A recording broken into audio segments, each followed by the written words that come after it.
È nell'autopsia, nei fatti, l'avete sentito. Purtroppo mi è dispiaciuto anche soffermarmi su certi dettagli, però Gino mi ha detto fa quello che devi fare e l'ho fatto. Andate a vedervi l'autopsia, nessuno può capire il terrore che ha provato Giulia, immedesimatevi in quei momenti.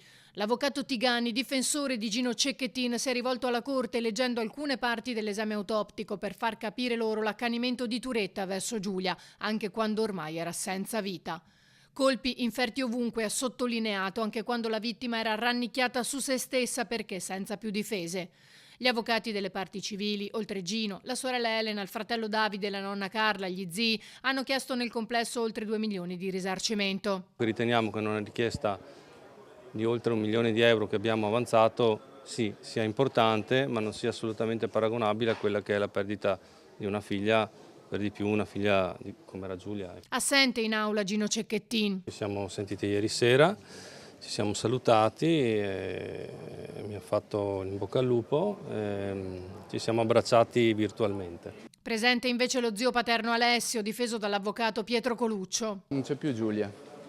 Il sollievo più grande sarebbe stato non essere qui e avere Giulia al nostro fianco. Quello era il sollievo più grande.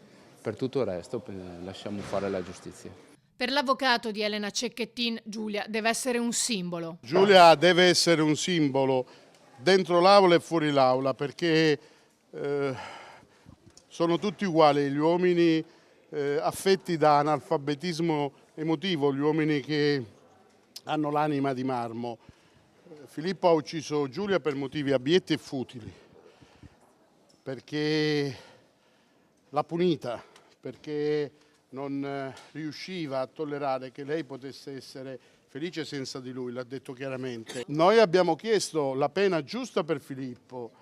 Una pena sociale significa la difesa sociale. La pena sociale è anche difesa sociale, la pena non deve tendere solo alla rieducazione, è anche dissuasione la pena. Antonio Cozza, che tutela la nonna Carla, ha detto più volte ai giudici: quello che la mia cliente sta vivendo è innaturale. Innaturale è vedere la fine della propria nipote così.